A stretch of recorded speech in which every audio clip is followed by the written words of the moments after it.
아멘. 우리 하나님의 말씀 요한계시록 1장 12절에서 16절의 말씀을 보기로 하겠습니다. 하나님의 말씀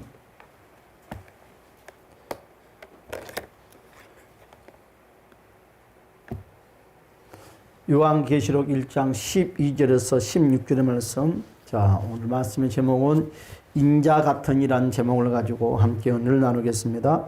요한계시록 1장 12절에서 16절의 말씀 다 같이 한 목소리로 합독하겠습니다. 시작.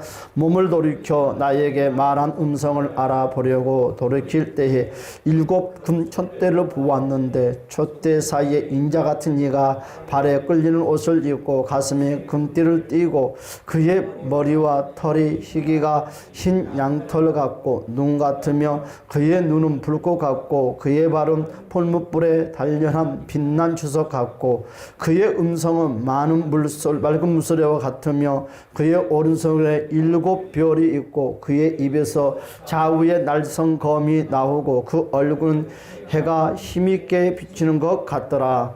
아멘.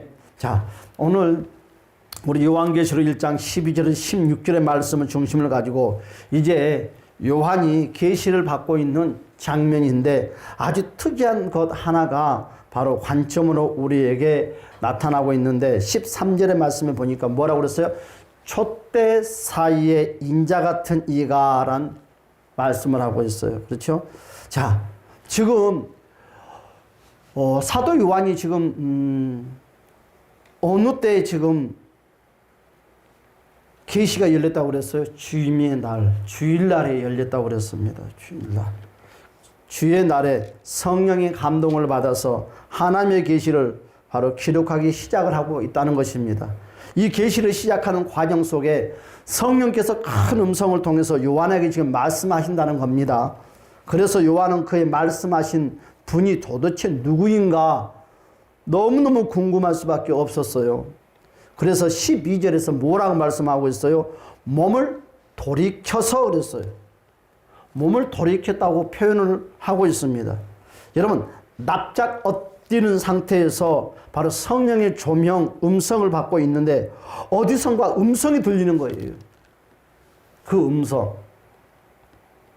여러분, 그래서 여러분 누군가가 한쪽에 몰두를 하고 있는데 누군가가 음성이 들면 나도 모르게 고개가 돌아가는 것처럼 지금 사도 요한이 지금 연기가 열려서 계시를 받고 있는데 갑자기 음성이 들리는 거예요. 그래서 자동으로 고개를 돌려야 되는 거죠. 이 광경입니다. 지금. 자동으로 고개가 돌아가는 것이죠. 그래서 오늘 12절의 말씀이 뭐라 했어요? 몸을 돌이켜서 라고 표현을 하고 있죠. 납작 엎드는 상태에서 성령의 조명, 바로 음성을 받고 있는데 어디선가 음성이 들리니까 그쪽을 향해서 돌이켰다는 것입니다. 그때 요한이 눈이 들어온 곳이 뭐였어요? 바로 촛대 옆에였다는 거죠. 그리고 그 촛대 사이에 인자 같은 이가 보였다는 거죠. 상상도 못하는 일이 벌어지고 말았다는 것입니다. 그런데 인자면 인자지. 오늘 뭐라고 그랬어요? 인자인지 인자가 아닌지 아니면 아닌데 오늘 표현하기를 인자 같은 이라는 표현을 쓰니 여러분 뭐냐 이것이죠. 인자면 인자라고 하고 인자가 아니면 인자가 아니다고 라고 표현을 해야 하는데 인자 같은 이라고 매우 애매한 표현을 여러분 오늘 요한은 우리에게 말씀을 하고 있습니다. 여러분 인자가 뭡니까? 인자. 그렇죠? 여러분들 내가 인자가 뭐냐고 물어보면 여러분들 마음속에는 빨리빨리 답이 쪽쪽쪽 나와야 돼요. 자, 누군가가 인자가 뭐냐고 물어본다면 여러분 우리는 이와 같이 표현을 하고 말을 해야 됩니다. 사람의 몸으로 오신 예수님을 인자라고 부르는 거죠. 그래서 인자는 평소 요한이 곁에서 지켜보던 예수님을 가리키는 말씀이에요. 그랬으니까 한마디로 말해서 요한은 누구와 함께 지금 3년 동안 살았어요? 인자와 함께 살았어요. 인자이신 예수님과. 너무너무 잘한다는 거죠. 요한은. 그러니 인자에 대해서는 요한이 너무너무 잘하니까 착착착 진행이 돼야 되는데 그런데 의문점이 오늘 생겼다는 거죠. 어떤 의문점이 생겼어요? 예수님 곁에서 오랜 시간에 지켜보았던 보았기에 누구보다도 예수님, 즉 인자이신 예수님, 사람의 몸으로 이 땅에 오셔서 우리와 함께 하신 그 예수님이라는 말인데, 그 예수님이 너무너무 잘 아는 그 요한이 지금 갑자기 멘붕 상태가 오기 시작합니다. 그런데 이 요한이 어째서 인자도 아니고 인자 같은 이라고 우리에게 말을 했을까요? 요한이 예수님을 정확히 알아보지 못하고 인자 같은 이라는 말을 비슷한 그분이라고 말을 했을까요? 오늘 요한이 본 그분은 가진 인자인가 아니면 다른 분인가? 그렇죠? 오늘 본문의 말씀은 정확하게 인자다! 그리 말하지 않았어요. 여러분 베드로가 자 선생이다! 그러면서 물속에 탁 내려갔잖아요. 담대하게. 그것처럼 요한이는 인자다 하지 않고 인자요 아니요. 아리송하게 좀 표현을 하고 있는 거예요. 근데 여기에 본문에 계속 보면 답이 정확하게 나와 있어요. 여러분 왜 그분이 인자인지 아닌지 정확하게 알아차지지 못했다면 바로 이 글을 기록하기 위해서 초대사에 계신 분이 예수님입니다 해야지 않을까. 당신이 선생님입니다. 나의 선생님입니다 하고 자신 있게 말해야 되는데 요한은 그렇지 못했어요. 왜 요한은 인자이신 좀 더 명확히 확인할 수 있었는데 그냥 인자 같은 이라고 말을 했을까? 이런 표현을 바로 계시록에서 나타난 이유가 무엇일까 그러죠. 이유가 있다는 거죠. 요한이 인자 같은 이라고 말했던 이유가 정확하게 있다는 거예요. 여러분 요한은 요한복음을 기록을 했어요. 그렇죠? 요한복음은 뭐에 대한 중점을 가지고 기록을 했어요? 예수님은 신성이다. 그렇죠? 예수님은 하나님이다. 라는 초점을 가지고 기록하는 것이 바로 요한복음입니다. 그래서 요한복음 1장 1절에 여러분 말씀이 계셨는데 그 말씀이 예수님이라고 시작하면서 지금 요한복음이 시작되잖아요. 그분이 바로 빛이요 생명이라고 고백을 했습니다. 예수님에 대해서 많이 다루었던 요한입니다. 다른 사람도 아니고 요한이 이런 표현을 쓴 것은 이유가 과연 무엇일까요? 분명한 것은 요한이 초대사에 계신 예수님을 본 것은 정확하게 맞습니다. 그렇죠? 실제로 인자 같은 이라고 했지만 어떤 것도 예수님과 같거나 비슷한 것은 없다는 거죠. 여러분 이 세상에도 마찬가지예요. 이 세상 어떤 사람도 어떤 것이 인자로 오신 예수님을 닮거나 비슷할 수는 없습니다. 할렐루야. 여러분 다 많은 이단자들이 내가 메시아다고 내가 보혜사다고 말을 하지만 절대 예수가 될 수가 없어요. 예수는 오직 단 한 분이십니다. 그렇죠? 단 한 분이시죠. 요한처럼 예수님을 분명히 기억할 사람이 없습니다. 그는 주님이 가까이에서 섬겼던 바로 첫 번째 그룹의 사람이잖아요. 12 제자들과 함께. 그렇죠? 그래서 요한은 예수님을 알아볼 수가 없는 것이 아니라 어떤 모양으로 예수님을 보는 순간 다 알아볼 수가 있어요.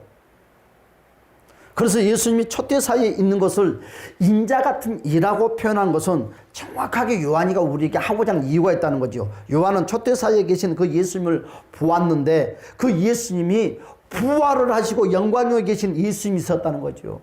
그러니까 한마디로 말해서 예수님께서 자기와 함께 인자이신 예수님이 나와 함께 3년 동안 동행했던 그 예수가 아니다는 거죠. 그 예수가. 여러분 요한은 초대사에 계신 예수님을 보았는데 그 예수님은 부활해 하시고 영광 중에 계신 예수님이 있었다는 것입니다. 부활하시고 영광 중에 계신 예수님을 요한의 눈으로 똑바로 바라볼 수 없을 정도로 어떤 형태입니까? 감히 말할 수 없을 정도로 그분의 모습이 얼마나 찬란하고 광채가 나고 너무너무 영광스럽고 대단했기에 이런 의미에서 인자 같은 이라고 표현을 했다는 거예요. 그러니까 그 예수님인지 아닌지 갈팡질팡 고민하는 것이 아니라 부활하신 주님의 모습은 상상 이외로 요한이 상상하면 그 상상보다 더 패나 더 광채가 빛났고 또한 찬란했고 영광스러운 모습으로 있었다는 거죠. 그래서 그런 의미에서 인자 같은 이라고 요한이 표현을 하는 것입니다. 이 땅에 계셨던 예수님이라고는 도저히 믿을 수 없을 만큼 대단한 예수님의 모습을 이렇게 요한은 표현을 했다는 것입니다. 여러분, 하나 더, 그 영광에 나타나신 예수님을 도저히 요한의 자신의 언어와 표현으로는 다 표현할 수 없기에 바로 저분 맞아, 나와 함께 내가 따랐던 그분, 우리 선생님 맞아, 놀라는 모습, 경이로운 표현을 하는 것이 바로 인자 같은 이라고 표현을 하는 것입니다. 바로 황홀하게 놀랬다는 거지요. 그래서 요한은 저분이 내가 알고 있던 예수가 맞아? 놀라움의 표현으로 인자 같은 이라고 표현을 했습니다. 그래서 요한은 자신이 본 예수님을 자신이 표현할 수 있는 최고의 표현을 이용해서 표현했던 것입니다. 얼마나 촛대 사이에서 본 모습이 대단했기에 요한은 그와 같이 말씀을 했을까요? 여러분, 오늘 요한이 봤던 그 모습을 우리는 하늘나라에서 만날 그 예수님의 모습이라는 거예요. 오늘 요한계시록 1장에서 오늘 본문에 나왔던 그 예수님의 모습이 하늘나라에서 우리가 접하면서 영원토록 그 모습을 바라보면서 사는 겁니다. 그러니까 하늘나라는 보통 우리가 상상하는 그런 곳이 아니다는 거예요. 그런 곳이 아니다는 거예요. 몇천 배, 몇만 배 더 찬란하고 아름다운 곳이라는 것입니다. 자신이 본 인자 같은 일을 그래서 성경에다 기록을 하는 거죠. 오늘 본문에. 여러분, 어떻게 기록을 하고 있어요? 오늘 보았더니요, 여러분, 촛대 사이에 거느렸던 그 예수님을 보았더니 발에 끌리는 옷을 입었어요. 그래서 천국에서 입는 옷이 있다는 거예요. 정확하게. 그렇죠? 정확하게. 여러분, 발에 끌리는 옷은 무슨 옷입니까? 무슨 옷을 의미하고 있습니까? 여기서 말하고 하는 것은 대제사장들이 입던 바로 질질 끌리던 바로 망토가 있던 그런 옷을 말하는 것입니다. 그래서 예수님은 어떤 제사장보다도 권위가 있고 훨씬 우월함을 표현하는 것이죠. 요한계시록을 통해서. 두 번째, 예수님은요, 가슴에 뭘 띄었다고 했어요? 금띠를 띄었다고 그랬어요. 금띠. 요한이 지금 최고의 표현하는 방법이 지금 금띠인데, 가슴에 금띠를 띌 수 있는 분은 딱 한 분밖에 없어요. 왕밖에 없어요. 왕밖에 없어요. 그러니까 일곱 촛대 사이에 거느리는 그분은 왕으로 지금 누구를 만나주는 거예요? 사도 요한을 만나주는 거죠. 그래서 예수님은 왕 중의 왕입니다. 예수님은 만왕의 왕이십니다. 세 번째로 뭐라고 그랬어요? 그의 머리털이 희기가 눈 같더라. 희기가 눈 같더라. 그래서 예수님의 머리는 눈같이 빛나는 그거 같아요. 머리털이 휘었다는 것은요, 여러분, 우리가 생각하는 것처럼 이런 연세 드신 분들 할아버지 할머니를 표현하는 그런 의미가 아니에요. 그런 백발이 아니다는 거예요. 우리가 그런 생각을 하면 절대 안 돼요. 하얀 머리를 의미하는 것이 아닙니다. 여러분, 희기가 눈같이 휘었다는 것은요, 예수님의 모습에는 조금 더 더러움을 발견할 수 없다는 것입니다. 조금 더 티를 발견할 수 없다는 거예요. 그만큼 정결하고 순결하고 깨끗하다는 거예요. 그러니까 그것을 요한이의 그 최대한 언어의 그 에너지의 힘을 가지고 표현하는 것이 바로 그와 같이 표현을 했다는 거지요. 네 번째로, 여러분, 예수님의 눈을 보았더니 뭐라고 했어요? 오늘 본문에 여러분, 그분의 눈은 뭐 같더라? 불꽃 같더라. 그래서 불꽃 같더라. 눈에 여러분 무엇이 나와요? 레이저가 나오는 건 레이저가 레이저가 나와요. 레이저가 나오는 거예요. 레이저. 그래서 지금의 말로 하면 주님의 눈에서는 레이저가 나온다는 거지요. 여러분, 그분 눈은 불꽃 같은 의미는 무엇입니까? 바로 불꽃 같은 눈동자로 저와 여러분들을 살핀다는 거예요. 불꽃 같은 눈동자로 저와 여러분들을 기억을 하고 있다는 것입니다. 바라보면서.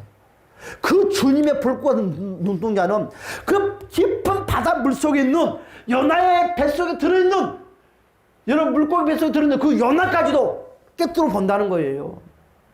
우리의 심장 폐부까지도 깨뜨려 본다는 거예요. 그래서 불꽃 같은 그 주님 앞에서는 감출 수가 없다는 거죠. 그래서 우리가 빨리 이슬 짓고 하자는 거예요. 지혜를 고백하자는 거예요. 할렐루야. 감추지 말아요. 고백하자는. 저도 오늘 또 혼자 오후에도 혼자 기름 부음 하면서 성막기도 저기 갔다가 또 내려왔다가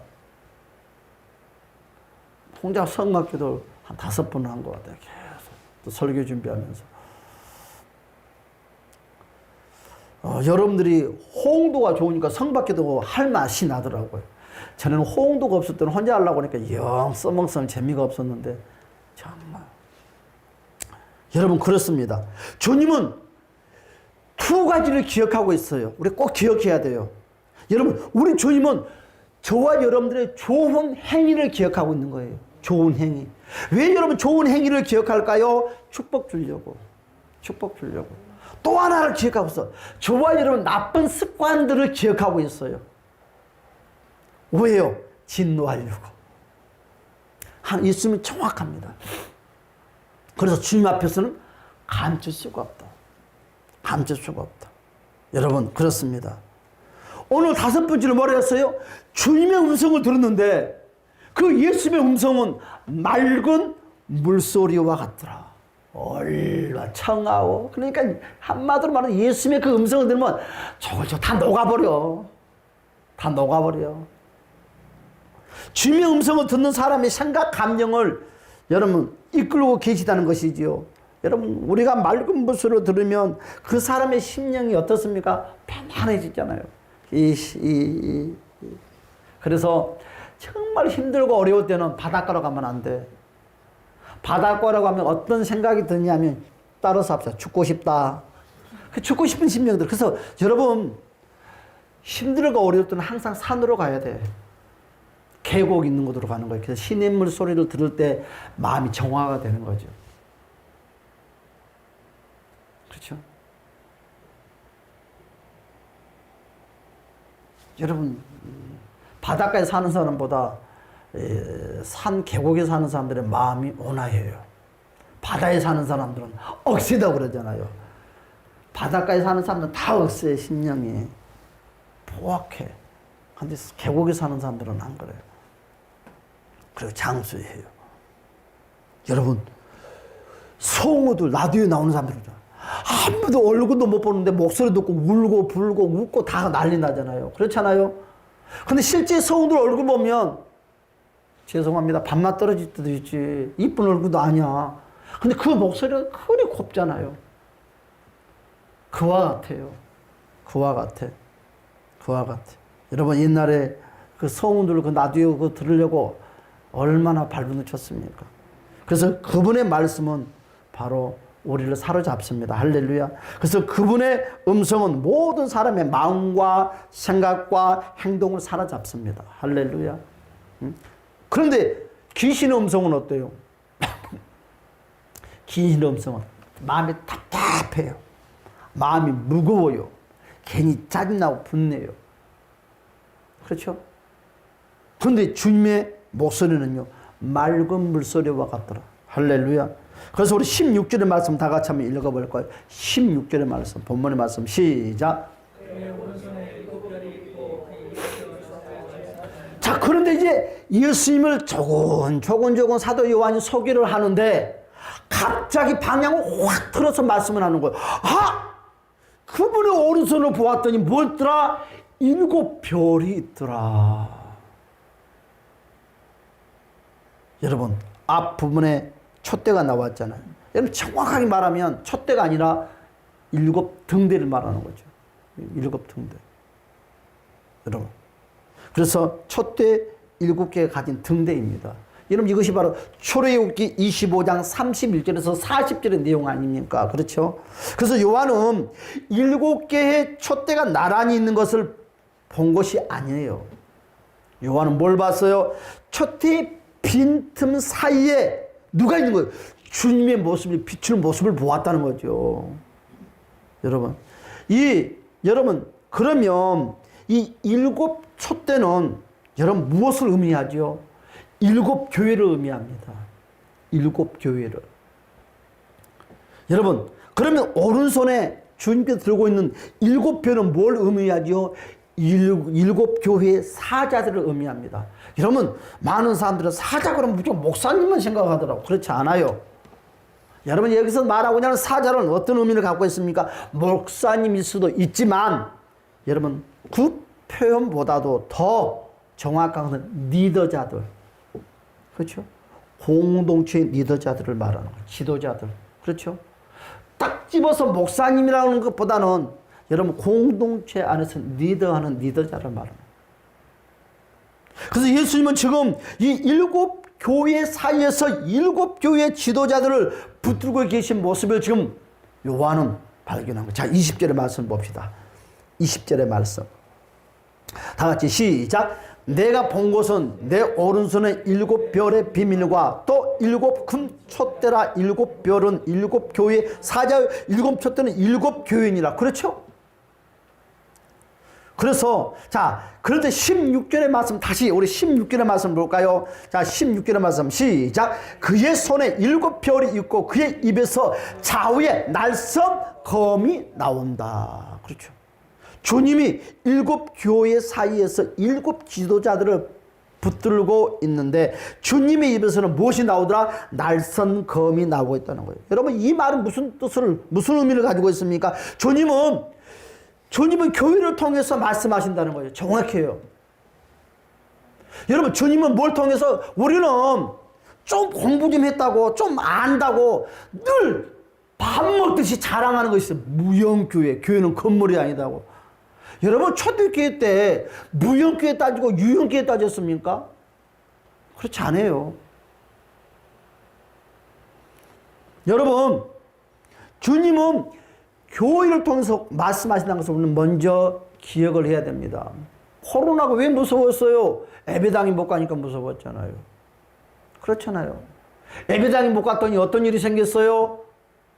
신앙이 다 무너지잖아요. 기도도 무너지고 찬양도 무너지고. 그렇죠? 구호가도 무너지고 다 무너지잖아요.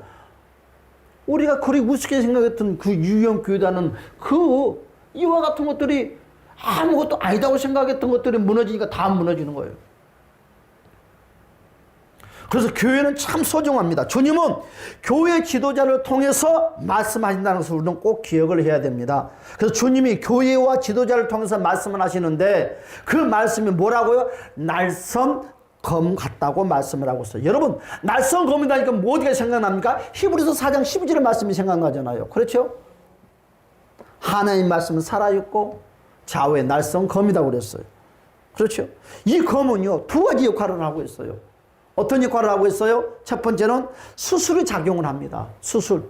검을 가지고 수술을 하는 거예요. 그러니까 여러분 검이 뭐예요? 말씀이 검이라고 그랬잖아요. 말씀을 가지고 우리 심령을 수술을 하는 거예요. 우리의 죄성을 오려내는 거예요. 잘못된 습관들을 오려내는 거예요. 그래서 우리는 말씀을 가지고 우리의 수술하고 어떻게? 회개를 시키잖아요. 두 번째, 여러분 말씀을 가지고 우리에게 소망을 주고 치료를 해준다는 것입니다. 그래서 말씀이 약이에요.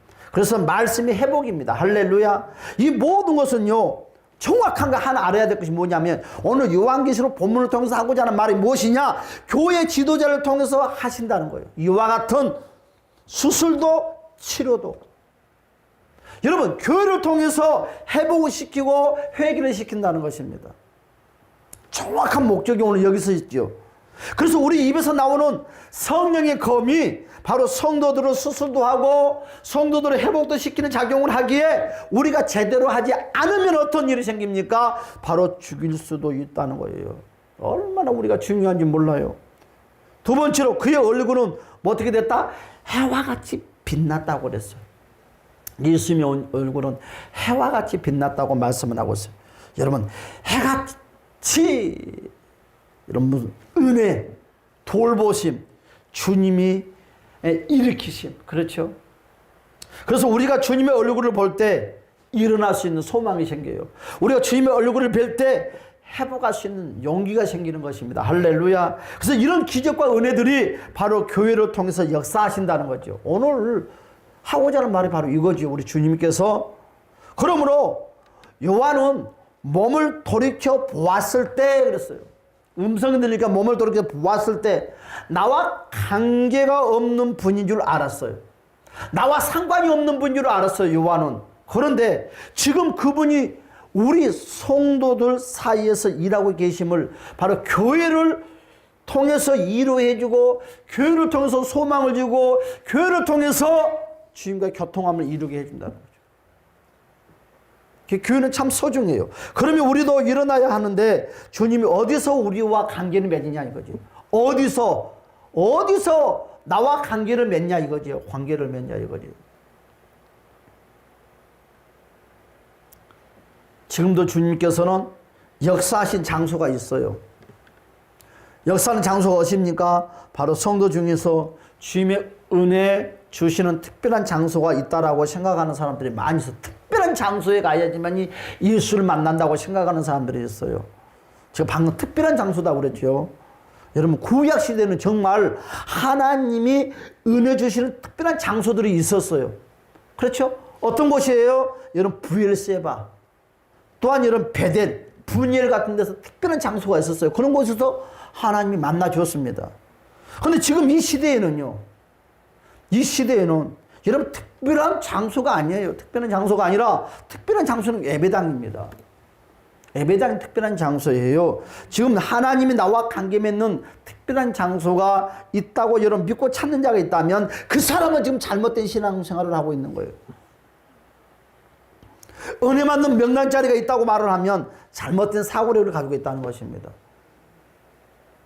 여러분, 주님은 어디서 역사하신다? 우리는 항상 기억을 해야 돼요. 주님은 어디서 역사한다? 교회 안에서 역사한다는 거죠. 교회 안에서. 믿음의 사람들의 공동체 안에서 역사해요. 여러분, 말세지만에 종말이 오고, 여러분, 모든 크리스찬들이 무너지는 거, 무엇이 무너지? 여러분, 무형교회가 무너지니까 교회가 무너진 거예요. 그런 거 없어요. 유형교회가 무너지면서 무형교회가 무너지고 모든 게 무너지는 거예요. 공동체가 무너지는 거예요. 공동체가. 여러분, 유럽에 가면 그리 아름답고 찬란하고 그리 아름다운 건물 예배당들이 텅텅 비었다고 그러잖아요. 그것이 막 사람들이 술 먹는 장소, 그런 공간을 변했다고 그러잖아요. 왜 그런 공간을 변했어요? 믿음의 사람들이 떠나버리니까 그와 같은 황폐한 장소로 변하고 말았다는 거죠. 여러분, 그렇다 합시다. 그럼 두 번째로, 그 믿음의 사람들이 떠나버렸더니 그 예배당이, 그 아름다운 예배당이 여러분 술 먹는 장소가 되고 춤추는 장소가 됐다면 그분들은 어디로 갔냐는 거예요. 그러면 다시 말씀드립니다. 무형교회만 챙기면서 집에서 조용히 예배드리냐? 아니다는 거죠. 그런 분들이 예배당을 떠나고 끝나는 것이 아니라 그들은 예수도 버리고 세상으로 향했다는 거죠. 그렇잖아요. 그래서 우리 입에서는 교회를 보고 이거 아무것도 아니야, 건물이야, 건물. 여러분, 수준 떨어진 이야기 하면 안 돼. 정말이요. 무형교회가 소중한 것처럼 유형교회도 소중해요. 여러분들이 속해 있는 소중한 곳이에요. 정말 소중합니다. 소중해요. 그래서 우리는 기억을 해야 돼요. 주님은 교회 안에서 역사하신다. 주님은 교회를 통해서 역사하신다. 교회가 주님은 홈그라운드입니다. 교회 안에서 사탄이가 암만 큰 소리 친들 우리 홈그라운드, 이 사탄이가 100마리 1000마리 만마리 와도 교회 안에 끄떡 없어. 그렇잖아요. 세상에 귀신 새끼들이 붙은다 하면 좀 걱정이 좀 생기지만, 아니 홈그라운드 싸우는데 그럼 귀신 새끼 뭔 무섭냐고. 아니 청년 40살 넘어서 청장을 한 50, 나보다 한 살 적어요. 그분이 그래서 잠자라면 벌벌 떨어. 왜 이 유아실에서 잠을 한번 잤는데 누가 자기를 부르더래. 그때부터 막 교회에서 혼자 있으면 부들부들 무서워해. 무엇이 무섭냐고.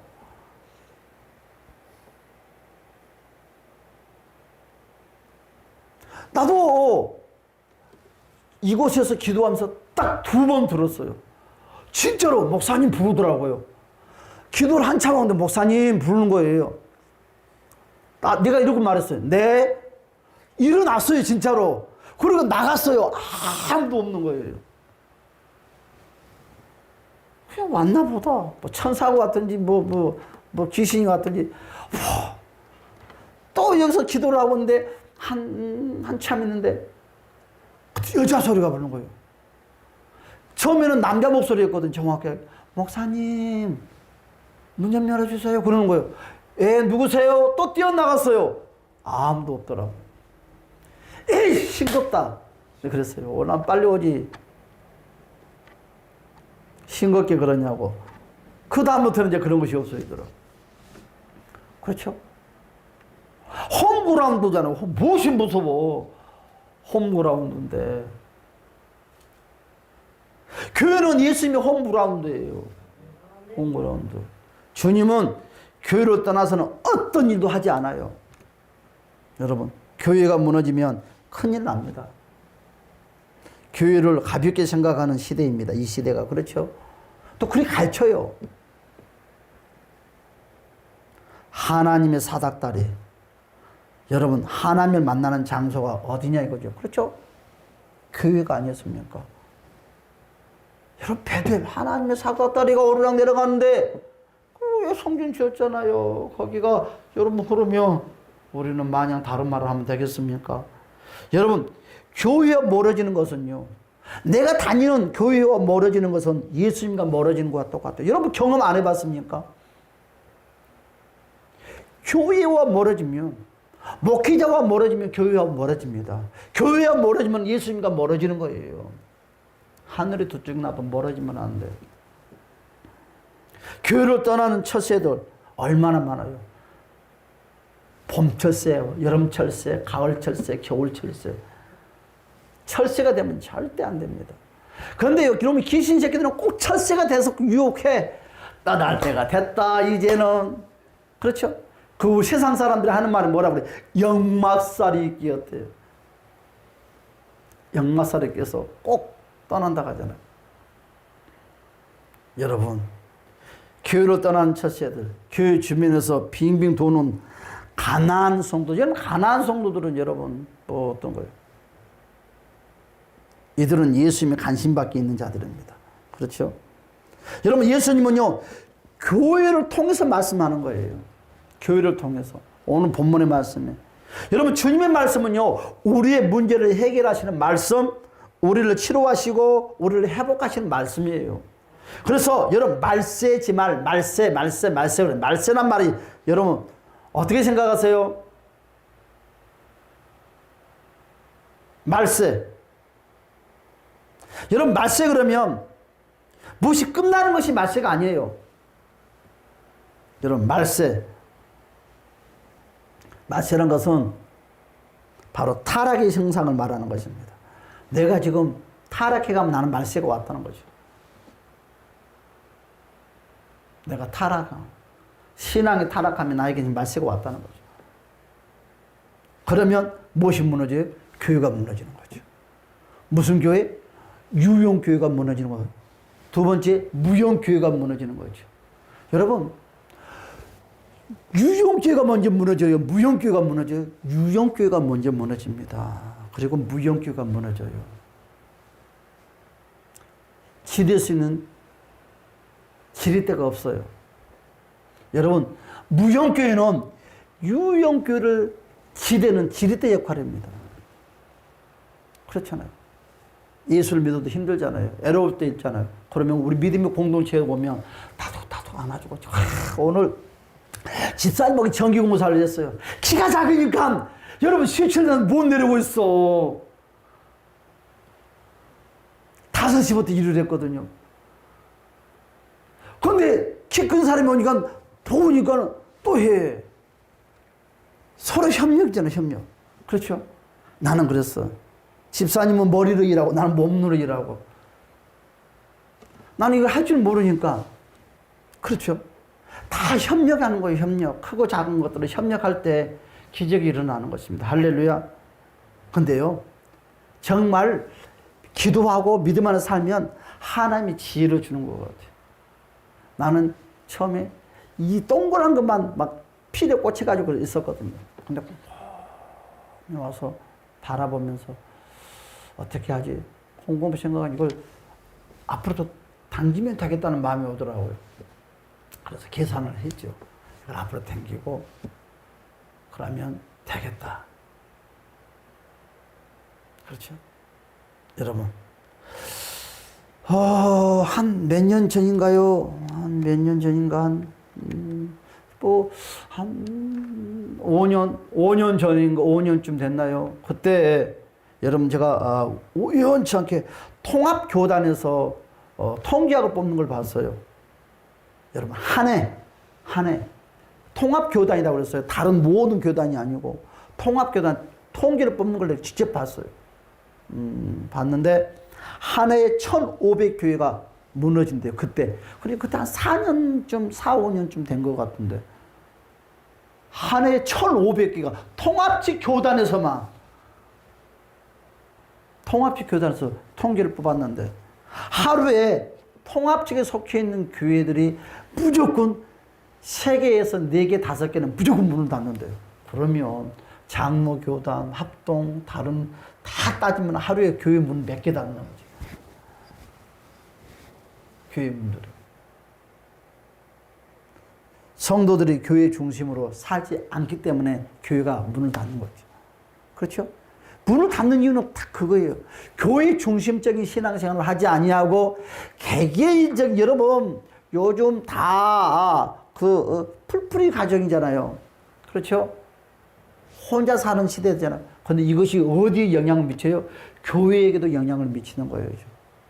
예배당에 가지 아니하고 풀풀이 신앙생활을 하려고 하는 사람들이 많이 있는 거예요. 그런데 그것이 좋은 것 같지만 결국은 어떻게 돼요? 결과가 안 좋았다는 거죠. 한마디로 말해서 성도들은 다시 말씀드리지만 교회 중심으로 살지 않기 때문에 교회들이 문을 닫을 수밖에 없어요. 성도들이 교회 중심으로 살려고 막 발부치면 교회는 성장이 되는 거예요. 생각 구조가 이만큼 무서웠습니다. 이제 말씀을 마치려고 합니다. 하나님은 교회를 통해서 나를 찾아오십니다. 그렇죠? 우리가 전도를 하면 그렇잖아요. 전도를 하면 예배당에 꼭 나오게 하잖아요. 뭐 신앙 고백 안 시킨가요? 다 시키잖아요. 회개 시키잖아요. 당신 천국 갔어. 잘 먹고 잘 살아 그러고 놔둔 사람 있어요? 지금 내가 지금 신앙 고백을 시켰어요. 아유, 예수 믿었어요. 교회 요즘 잘 다녔는데 요즘은 내가 교회를 못 다니고 있어요. 그럼 다시 신앙 고백을 시켜요. 집분이 모였어요. 집사님한테 집사님 교회 꼭 나오세요. 신앙 고백을 시키는데 너무너무 잘 따라하셔요. 주일날 만납시다. 공동체에 초청을 했는데 안 나와. 어떻게 된 거냐? 그렇죠? 모든 신앙의 모든 믿음의 첫걸음은 어디서부터 출발이다? 예배당에서부터 출발이다. 여러분 이거 인정합니까? 예배당에서부터 출발이에요. 밖에서 내가 예수를 영접했다고? 아니, 그렇죠. 상황이 그런 상황, 뭐 배를 타고 있다든지, 저 깊은 산골에 산다 하면 모르겠지만, 예배당이 보이는데, 예배당을 찾지 아니하고, 내가 너 예수 영접했으니까 괜찮아. 그건 예수를 영접하는 모습이 아니죠. 여러분, 내가 먼저 교회 중심의 삶을 삽시다. 할렐루야. 그래서 하나님을 만나는 유일한 길도 교회다. 교회 생활을 하고 있을 때 어떤 장소에서 주님을 만나는 것이냐. 어느 장소인데 주님은 나에게 찾아온다는 거죠. 교회 관계가 없이 사는데 주님을 만날 수 없어요. 그래서 제일 필요한 것은 교회 관계가 제일 귀중하다.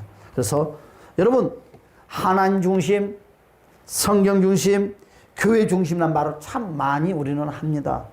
여러분, 하나하나 분리된 것이 아니거든요. 이 말은 결국 누구 중심으로 살으라는 거예요? 예수 중심으로 살라는 거예요. 누구 중심으로 살으라는 거예요? 복음 중심으로 살라는 거예요. 복음 중심으로 사는 사람들은 하나님 중심으로 사는 것이고, 복음 중심으로 사는 것은 말씀 중심으로 사는 것이고, 복음 중심으로 사는 사람들은 교회 중심으로 사는 거예요. 그러나 여러분, 내가 복음 중심으로 산다 하면서 내가 교회의 중심으로 살지 않는다는 것은 복음 중심으로 살지 않는 사람입니다. 하나님 중심으로 살지 않는 사람입니다. 말씀 중심으로 살지 않는 사람입니다. 그러니까 정확하죠, 뭐. 그래서 복음 중심적 삶이란 무엇인가? 여러분, 신앙이 살아있다는 거죠. 그렇죠? 여러분, 여러분들도 그런 경험 해봤을 줄 압니다. 저도 그랬어요. 막 처음에 예수 영접하고 막 믿으면 그래 교회 가고 싶고 성경 보고 싶고 막 하루 종일 교회 있고 싶고 불타잖아요. 복음에 합당한 삶이란 무엇입니까? 하나님, 말씀, 교회 중심의 삶이라는 거죠. 요한이, 먼저 결론입니다. 요한이 인자 같으니 저렇게 변할 수가 있을까? 그러니까 인자 같다는 말은 표현은 뭐였다고요? 내가 알고 있는 그 인자와 지금 본문에서 보았던 인자가 너무 달라졌다. 이루 말로 표현할 수 없을 정도로 달라졌다는 것이죠. 지금 요한이. 그래서 인자이신 예수님을 인자신 예수라고 표현하는 것이 아니라 너무 감격스러워서 인자 같은 그렇게 표현을 해요. 여러분, 우리가 맡은 자리에서 최선을 다하는 복된 저와 여러분이 되시기를 주님의 이름으로 간절히 축복합니다. 우리 기도합시다. 할렐루야. 참 좋은